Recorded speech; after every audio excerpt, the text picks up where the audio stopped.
ঠিক দুদিন আগে বিএসএফ কে লক্ষ্য করে চিকেন স্নেকের কাছে পাথর ছুঁড়েছিল বাংলাদেশিরা।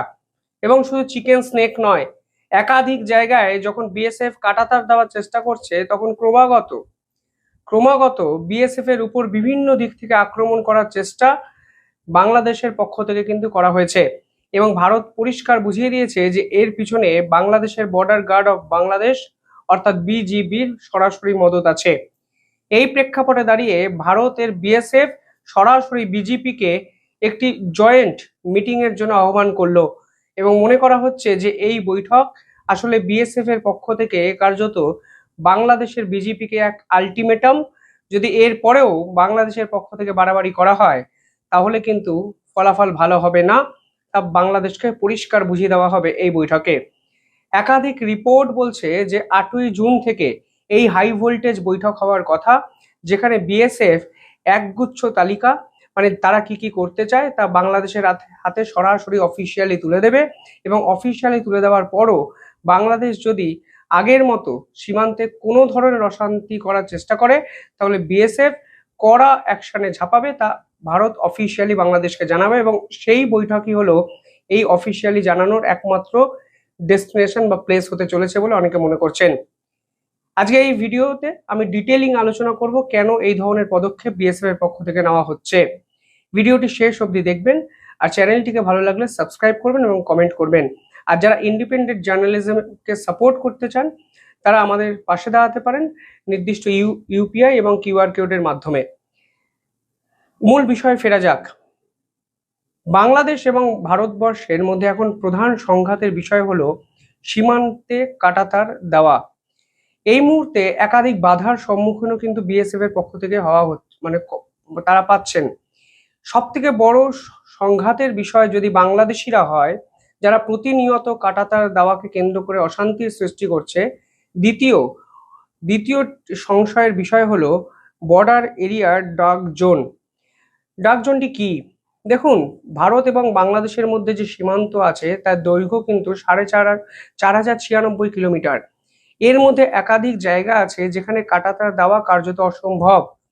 পশ্চিমবঙ্গ এবং বাংলাদেশের মধ্যে যে সীমানা আছে সেই সীমানার টোটাল দৈর্ঘ্য কিন্তু 2,217 কিলোমিটার। এর মধ্যে 1600 কিলোমিটার জায়গায় কাঁটাতার দেওয়া আছে বা হতে পারে, কিন্তু 600 কিলোমিটার জায়গা এমন আছে এখনো যেখানে কাঁটাতার দেওয়া হয়নি। এবং এই 600 কিলোমিটারের মধ্যে 175 কিলোমিটার জায়গায় কাঁটাতার দেওয়া কার্যত অসম্ভব। এখন বিএসএফ এর টেনশনের কারণ, চিন্তার কারণ কিন্তু এই ডার্ক জোনটি, যেখানে পাহাড়, নদী, জলাভূমি, এমনকি একাধিক জায়গায় বলছে সূর্যের আলো এসেও পৌঁছায় না। ফলে এই অঞ্চলগুলোকে ডার্ক জোন হিসেবে চিহ্নিত করেছে বিএসএফ। ইম্পর্টেন্ট বিষয় হলো পশ্চিমবঙ্গের এই ডার্ক জোন এমন কিছু জেলাকে কেন্দ্র করে তৈরি হয়েছে যেই জেলাগুলো আমাদের বিভিন্ন ক্ষেত্রে ন্যাশনাল সিকিউরিটির ক্ষেত্রে গুরুত্বপূর্ণ হয়ে যাচ্ছে। যেমন ধরুন মুর্শিদাবাদ, মালদা, উত্তর 24 পরগনা, দক্ষিণ 24 পরগনা, কোচবিহার ও জলপাইগুড়ি, যেখানে ভারত এবং বাংলাদেশের মধ্যে কাঁটাতার দেওয়া কার্যত অসম্ভব। এবং এই জেলাগুলোতে টোটাল যে ডার্ক জোন আছে তার দৈর্ঘ্য প্রায় 175 কিলোমিটার। এখানে নদী, জঙ্গল, বিভিন্ন ধরনের অদ্ভুত ডেমোগ্রাফির জন্য এই অঞ্চলে কিন্তু কাঁটাতার দেওয়া সম্ভব হচ্ছে না। এবার বিএসএফ এর পক্ষ থেকে পরিষ্কারভাবে বলা হচ্ছে যে এই অঞ্চলে কাঁটাতার দেওয়া না হলেও বিএসএফ এমন কিছু পরিকল্পনা করছে যা এই অঞ্চলগুলোকে সুরক্ষিত করতে পারে।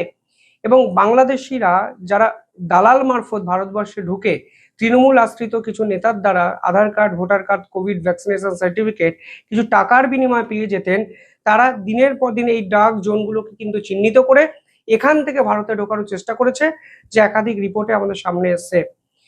বিএসএফ এর পক্ষ থেকে নতুন যে বর্ডার প্ল্যানিং করা হয়েছে তাকে বলা হচ্ছে comprehensive integrated border management plan. এবং সেই প্ল্যানের অন্তর্গত একাধিক জায়গা এখন এই ডার্ক জোনে পড়েছে এবং ডার্ক জোন কেন্দ্র করে বিএসএফ নতুন করে প্ল্যান করছে। যদি এই অঞ্চলে কাঁটাতার দেওয়া না যায় তাহলে বিএসএফ কি করবে? প্রথমত বিএসএফ এখানে বলছে যে লেজার ওয়ার লাগাবে। দ্বিতীয়ত থার্মাল ইন্টিগ্রেট একাধিক সিস্টেম এখানে ইনস্টল করবে, অর্থাৎ থার্মাল ইমেজারকে ইনস্টল করবে। যদি কোনো মানুষ কাঁটাতার পেরিয়ে এদেশে ঢোকার চেষ্টা করে তাহলে থার্মাল ইমেজ কম্পিউটারের স্ক্রিনে ধরা পড়বে এবং খুব সহজে এই অঞ্চলে যদি কোনো মানুষ বর্ডার পেরোনোর চেষ্টা করে, সীমান্ত পেরোনোর চেষ্টা করে, তাহলে ডিটেক্ট করা সম্ভব হবে। পাশাপাশি এখানে ইম্পর্টেন্ট আন্ডার ওয়াটার সেন্সার লাগানো হচ্ছে, অর্থাৎ এই অঞ্চলে যেহেতু নদী আছে, ফলে নদীকে মাথায় রেখে জলের তলা দিয়ে যদি কোনো বাংলাদেশি ভারতবর্ষে ঢোকার চেষ্টা করে, তাহলে এই অঞ্চলের ডিটেক্টর কিন্তু লাগানো যাচ্ছে। এবং 4 নম্বর হলো ইনফ্রারেড ক্যামেরা। এই ইনফ্রারেড ক্যামেরা গাঢ় অন্ধকারেও কিন্তু কার্যকারী হয়, এবং ইনফ্রারেড ক্যামেরা এই অঞ্চলে লাগালে কাঁটাতার থাকুক বা না থাকুক, বিএসএফ সদা পর্যবেক্ষণ করে এই অঞ্চলে যে কোনো অনুপ্রবেশকারীকে কিন্তু ইজিলি আইডেন্টিফাই করতে পারবে। ইম্পর্টেন্ট বিষয় হলো, পশ্চিমবঙ্গে বিজেপি সরকার আসার পরে সীমান্তের নীতিতে আমূল পরিবর্তন হয়েছে। শুভেন্দু অধিকারীর মন্ত্রিসভার প্রথম বৈঠকে বিএসএফ কে জমি হস্তান্তর করা হয়েছে, এবং এতদিন যে জমি লাল ফিতের জটে আটকে ছিল সেই বিষয়ে কিন্তু এখন সমস্যা মিটে গেছে। ফলে সব মিলিয়ে বিএসএফ এখানে করা অ্যাকশনে ঝাঁপাচ্ছে তা পরিষ্কার, এবং একথা মাথায় রেখেই বিজেপির সঙ্গে এই ধরনের হাই ভোল্টেজ মিটিং যা হতে চলেছে 8ই জুন।